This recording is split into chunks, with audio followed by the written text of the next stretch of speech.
Hi everyone, I'm Clark. I've been working in freight forwarding for years, focusing on how we can bring more digital solutions in the industry. Recently, after chatting with Mr. John, I got a chance to try out a WAKA forwarder. After using it firsthand, I realized it really lines up with my own experience and expertise. So, I'd like to share my feedback and drive it to become a powerful digital new force in the global forwarding. The industry began its digital transformation over 30 years ago. Long-term evolution and market consolidation have made the systems highly fragmented and complex. As a result, even experienced professionals often find it difficult to distinguish the differences among these major systems. So first, I'd like to quickly break down the current state of them. The first group is all about first-party logistics providers.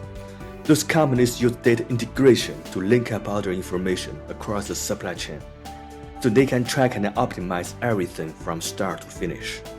InfoNexus, for example, is based on the logistic control tower, while SAP and Oracle extend their ERP system to supply chain management.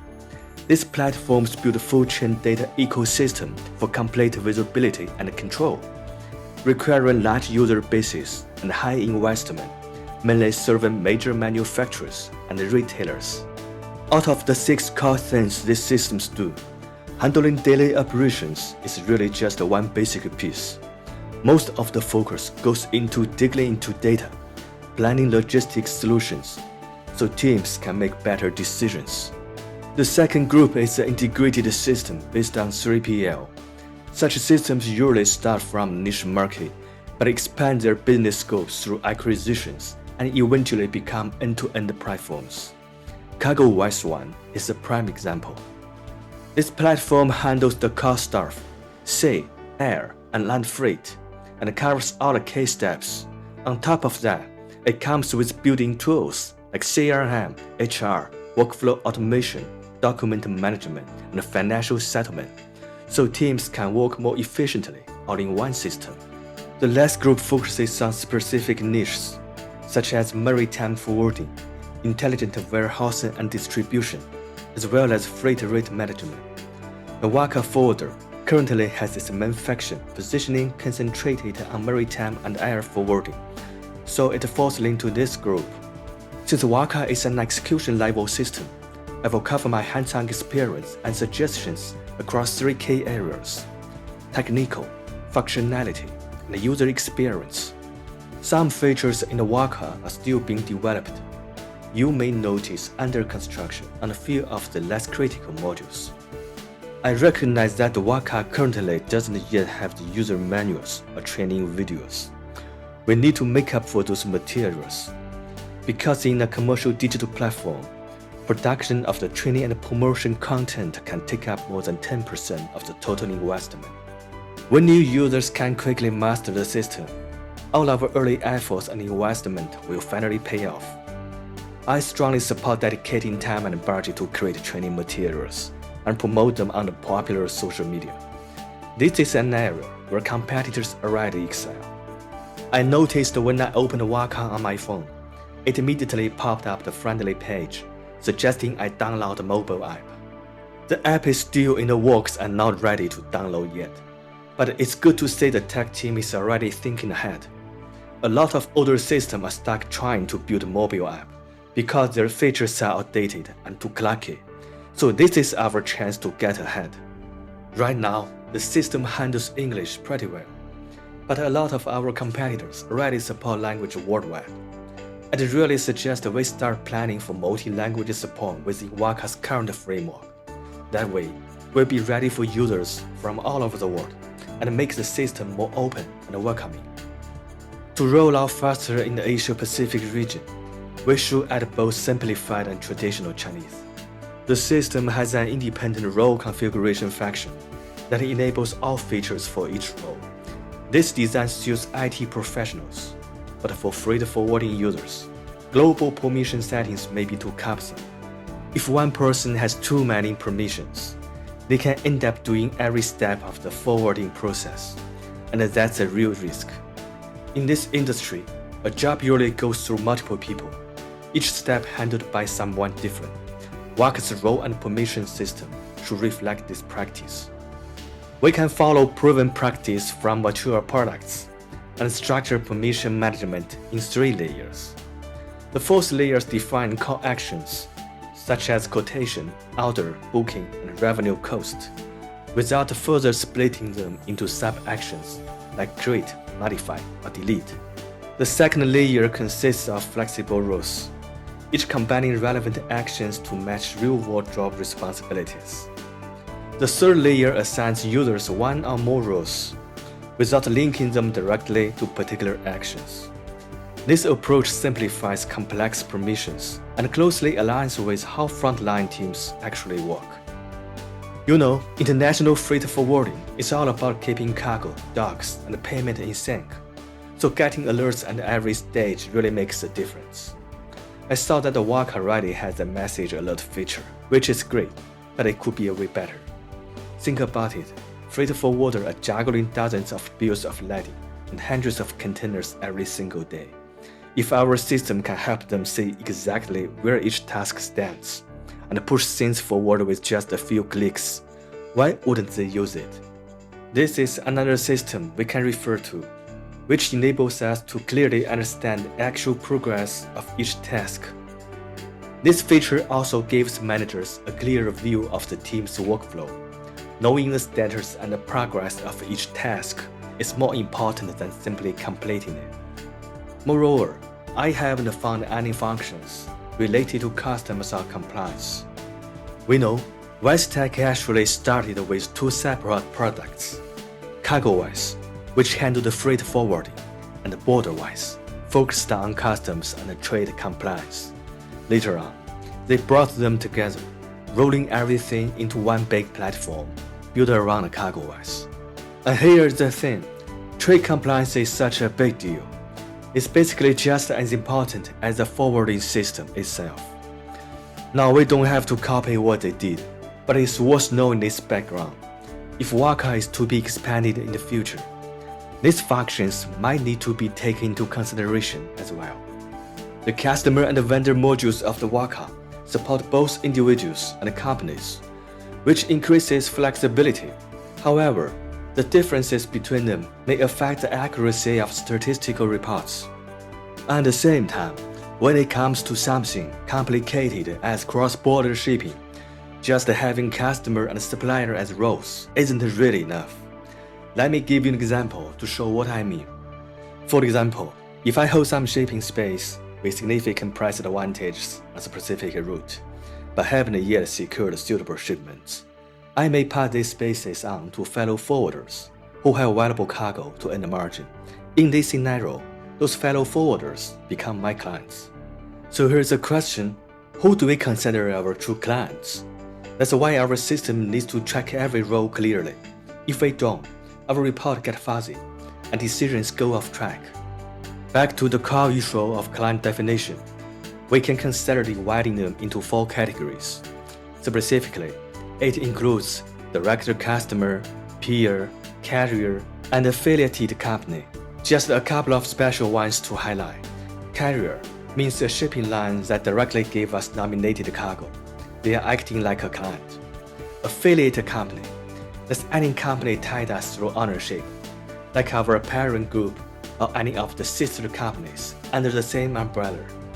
When it comes to vendor, the best way to organize them is by what they actually do. We usually work with 8 types: booking agent, shipping lines, airlines, destination agent, warehousing, terminals, transporter, and individuals who provide special services. The above-mentioned segmented definitions of clients and vendors will facilitate our subsequent cooperation with them and statistical analysis, making it more aligned with the actual business scenarios. Meanwhile, the quality of client and vendor data directly determines the accuracy of subsequent data reference and business statistics. Therefore, we also need to consider introducing a multi-level approval mechanism into the WAKA. For example, when creating a client, after the salesperson enters the client's basic information, the system needs to interface with third-party systems, such as global risk identification, to check for any adverse credit records of the client. Subsequently, manual approval by the supervisor is required, and finally, a final review may be needed by the company's marketing and operations department. These steps help make sure client information lines up with how businesses manage things across different areas. Once you have set up the client record, the next big step is handling credit. Here is a key challenge facing forwarders. We are only one link in the supply chain and have no control over the production and the retail segments. When dealing with foreign trade clients who are strapped for cash flow, they tend to delay freight payments as a common practice, leaving us in a highly vulnerable position. That's why every client needs a credit limit. If overdue payments exceed the limit, the system should automatically pause future shipments and can even hold in-transit cargo to prevent bad debt. Credit limits also vary by business line. The table below summarizes common industry benchmarks for reference. Quick heads up, if a client's business gets so big that cash needed goes over the limit in the table, you will need to kick off special approval. This image breaks down how the credit rating works, the key factors and how they are weighted. What's a quick look if you are setting up your own system? Freight forwarding is global. You are working with ports and agents all over the world. That means revenue and cost data can get messy fast. As a forwarder, you often have to accept whatever names your partners use, but eternally, you still need to clean it up and make sense of it for accurate cost tracking. So for WAKA to really work, it's got to have one key feature: the ability to map everyday revenue and cost names straight to the right accounting subjects. One thing that really matters is how you handle financial periods. In freight forwarding, most companies track their monthly volume and profit, but not the regular calendar months. Instead, they pick a fixed cut-off date each month to close the books. From what I have seen, a lot of teams go with the 20th. That's when they lock in the numbers for inventory and reporting. Here is a key challenge. Business keeps running, but financial reporting needs time. And live operations can screw data accuracy. That's why forwarding systems need a precise algorithm to ensure financial period statistics stay accurate while business moves forward in real time. I haven't come across this feature in WAKA just yet, but I'd really look forward to exploring it further. Based on years in freight forwarding, I have long wanted a standalone business summary report in the system that pulls together all key details of a single job, client and cargo info, plus full revenue, cost, and profit data. Think of it as a complete review for one shipment. WAKA should prioritize adding these industry-standard summary reports. They are essential for real-world forwarding operations. Take Thailand as example. Freight operations there are highly complex, with over 1,000 services, some taxable, some exempt. Teams must rely on tax table to determine treatment, but in China, the accounting logic is entirely different. That's why CargoWise One, a leading freight system in Europe and the US, has failed to gain traction in China and Southeast Asia, not because of cost or data issues, but because its localization falls short of real business needs. For WAKA to compete, the key is to tackle this weakness, strengthen region-specific features for China and Southeast Asia, and fully align with local operational demands. Freight forwarding has always been a low-margin business, usually around 5%. That's because the process is short, and most of what we charge clients just covers what we pay vendors. There's only a tiny profit in between. So here is a golden rule. You have got to track revenue and cost together. If we are going to pay a vendor, we need to know the client's payment is already locked in. That's why the system needs to do one key thing. Every payment request submitted to approve should show the expected incoming amount. Since this is agent work, not trading, the whole game is just keeping income and cost in balance. A lot of established forwarding systems have this handy feature. You can generate income interest with just one click, right from the cost data. It means you don't have to enter the same thing twice, which saves time and cuts down on mistakes.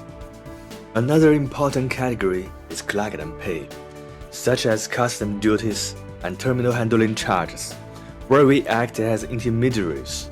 The key point: we don't issue invoices.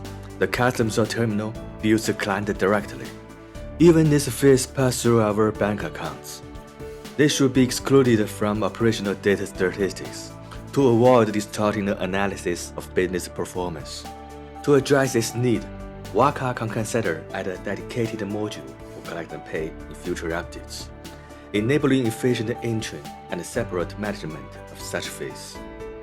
Freight forwarders provide all kinds of services, basically 6 main types. Each one works differently and has own needs. So here's a key thing we should fix in WAKA: add a business line dimension. That way, the system can show the right tools depending on which business line you are working on. Beyond its normal functions, WAKA should also be designed to handle various abnormal business scenarios. Take container export as an example. We often enter 2 common issues. One is missed loading because the carrier messed up, and the other is reallocation when it's on us. But right now, WAKA doesn't support this, so I have to manually create a whole new transaction and re-enter all cargo details for shipments that never made it onto the ship. Anyway, the improvement of function is endless. What I want to express is that a good system must be constantly refined in practice and refer to surrounding systems. Next, let's turn our valuable time to data analysis, an equally important area. Here is how it is with WAKA today. You have got an insights module in the main menu showing business summaries. But then over in accounting, there is another dashboard, and under that, the whole reporting section packed with financial data. So here's the thought: what if we put all this scattered info into one place? Imagine seeing both business and finance data together. And honestly, a lot of other companies are already ahead of the game. Some have even built separate data system outside the main platform. Makes total sense. Keep heavy query from slowing down the core system pretty smart if you ask me. Besides looking at the reports on screen, I often need to download the raw business data so I can work with it in Excel or other BI tools. Here's a quick list of the report types I usually put down for my own analysis. Finally, I'd like to share some feedback on user experience. When using the WAKA, I frequently experience the slow response times and the long loading delays. Often, the interface loads quickly, but the core business data still takes too much longer to appear. Possible causes include servers located outside the Asia-Pacific region, insufficient bandwidth, or backend architecture that could be optimized. The people using the system are frontline users who are super busy. They often start entering data and handling tasks the moment they log in. For them, how fast the system responds really matters. Think about ICP, one of the top ERP systems worldwide. Even now, its core modules like order processing, permissions, and system setup still run on an old-fashioned CS program, which means users need to install a local client. Only lighter tasks, like approvals or sample lookups, use a web-based interface. And that's not because ICP can't build better web clients. It's actually a smart choice. They are putting speed and reliability first, especially for heavy-duty work. That way, users aren't slowed down when doing complex jobs. Keeps everything running smoothly. Now let's shift to some key UX details. Take the cost report. For example, all columns are set to the same average width, and that causes a couple of headaches. Long text, like client names, gets cut off. On the other hand, short contents like number takes too much space, which wastes a lot of space on screen. And using text input boxes to display tabular data feels a bit cumbersome. If we switch to a simple HTML table, we could pack things tighter and get a much cleaner layout. Right now, container tracking only lets you search by container number, but most operators actually prefer using must-view number instead. We should set up a backlink between must-view and container numbers, so either one can pull up the same information. Oh, and container tracking, that's a big topic. Actually, that's exactly why companies like E2Open end up buying specialized platforms such as Intra. Currently, the functional modules in the system are rather scattered. I've always hoped to have a unified business unit to integrate those modules. For instance, a management unit named Job could be established. This job represents a complete forwarding service, covering multiple services including PO, shipment, consolidation, and delivery. In systems I have helped design, the job concept allows teams to flexibly assemble services based on client needs, with all workflows, data, and reporting managed under a single entry point. One final note, the WAKA system may have used resources from the ODO ERP system, leaving behind visible ODO traces. This must be fully removed before commercial launch to prevent potential copyright issues. I am really honored that Mr. John invited me to be one of the first people to try out WAKA Forwarder. Honestly, even in its initial version, it already beats any similar system I have used before. Though yes, there are still a few things that could be better. But I'm confident that with John leading the way, feedback from users like us, and constant improvements, WAKA will definitely find its place in freight forwarding. I've always believed there's no such thing as a perfect system, just great teams who keep pushing to make things better. 欢迎试用 WAKA 系统。